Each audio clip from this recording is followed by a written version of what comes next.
We begin tonight with what might be even worse news for Donald Trump than today's very bad polls for the president. On a day when Donald Trump's reelection campaign is facing nothing but very bad news and a bunch of new polls, the president created what might be one of the biggest problems his reelection campaign could be facing a year from now.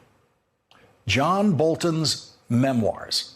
Tonight, in their New York offices, major book publishers are probably staying late, trying to calculate how many millions of dollars they can offer John Bolton now if he can deliver an Inside the Trump White House book that will hit bookstores in the final months of the presidential campaign, when such a book would have maximum sales potential. John Bolton is already the author of a couple of books, including a memoir of his experience serving in George W. Bush's administration. But now John Bolton is in a position to write and deliver the most explosive Trump book ever, which means it would be one of the best-selling books in publishing history if the book hits bookstores before Donald Trump goes down to defeat on Election Day, if, as all polls now indicate, is most likely, that's the most likely version of our next presidential election, according to the polls as of now.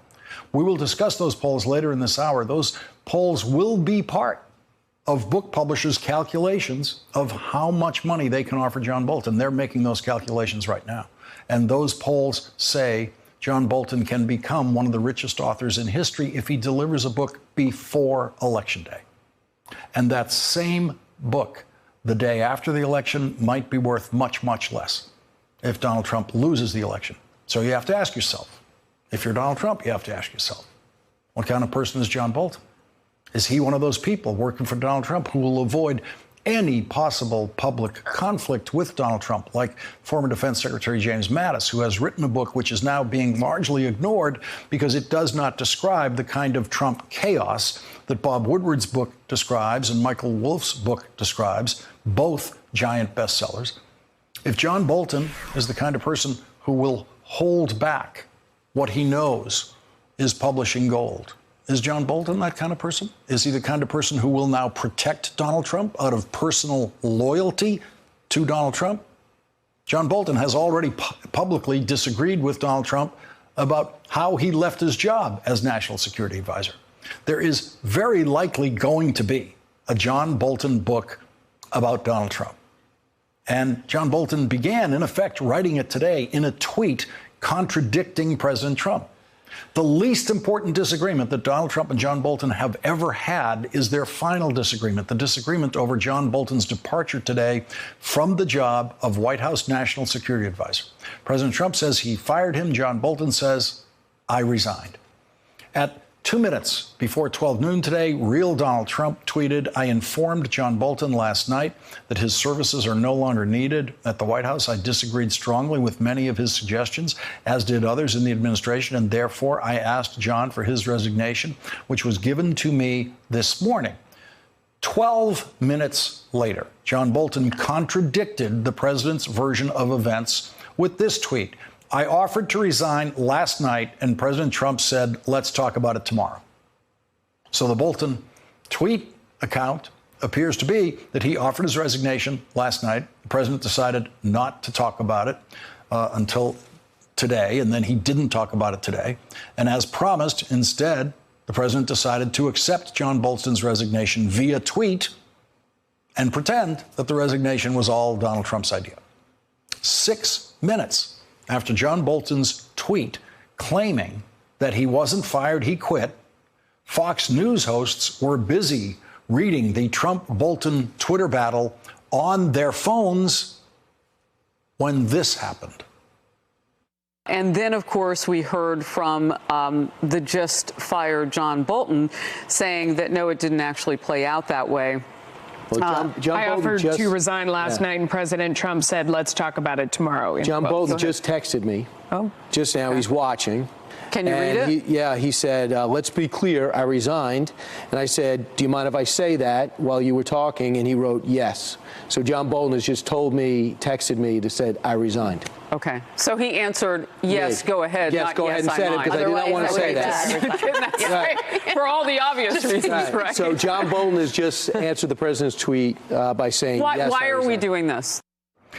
We are doing this because the Trump White House is now and always has been in chaos. Chaos described vividly in Michael Wolff's book, Fire and Fury, and in Bob Woodward's book, Fear, and very likely in what could be the most politically damaging book of all that could outsell all the rest of them, John Bolton's next book, for which publishers who are calculating their massive offers to John Bolton tonight are probably using a working title of something like I Resigned by John Bolton.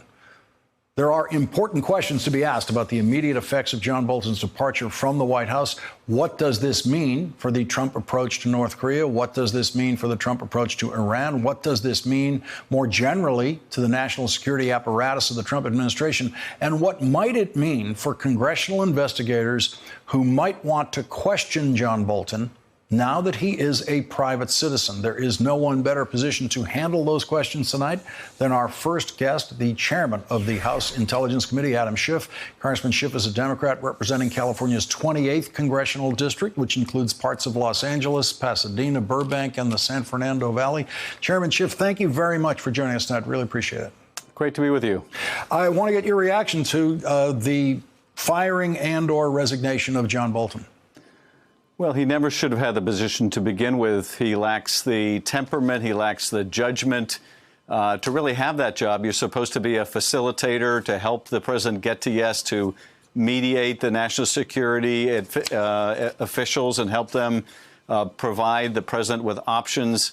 I remember when he was first named as nominee, one of my colleagues asked me, what did I think about Michael Bolton being named as National Security Advisor? And I said, I think you mean John Bolton. Michael Bolton is a singer, but honestly, I think Michael Bolton would do a better job. I'd be perfectly comfortable with him. It was an astonishing choice, and it was obviously not his first choice. It was his fourth candidate, since one turned it down for National Security Advisor.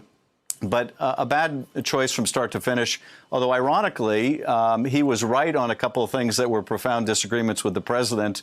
That is, if we can believe what Bolton has evidently been telling people, that he disagreed with the president's approach to North Korea, which has been a debacle, and he disagreed with this reality TV effort to have a summit with the Taliban at Camp David. Those were both, I think, quite disastrous decisions by the president. We're paying the price for it. Well, we'll have to wait for John Bolton's book to at least get his thorough version of this. But there's also the question of how they agreed or disagreed on Iran. And was John Bolton pushing for a military strike against Iran that the president then decided against? Well, you know, I can tell you I participated in a meeting with the president and the cabinet and Mr. Bolton. He didn't contribute at all to the conversation, and that may have been a reflection.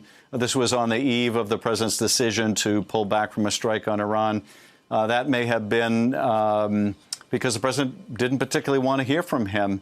But, you know, it's certainly true that he has been very hawkish on Iran. I think he has held very dangerous views, dangerous positions on Iran, that he was probably, among others, in urging the president to withdraw from the JCPOA, which I think has had really significant adverse consequences for the country.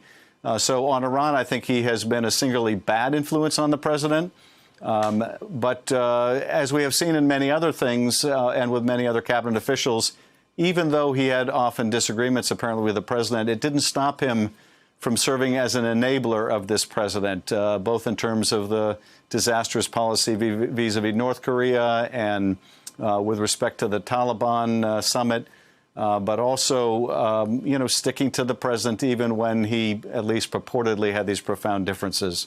What does it mean to your investigations in the Intelligence Committee that John Bolton is now a private citizen? Does that change in any way the possibility of obtaining testimony from him?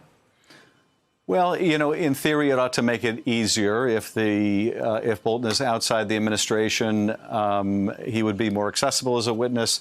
But the practice of the administration has been to claim privilege over anything anyone might say at any time they were in the administration, even during the transition. So, yes, if you're willing to cooperate, he could shed light, for example, on what was said during these private meetings between the president and Putin. Did the president try to hide interpreter notes? Was he excluded from these meetings for a reason? Was it ever communicated to him why the president wanted no witnesses in these conversations?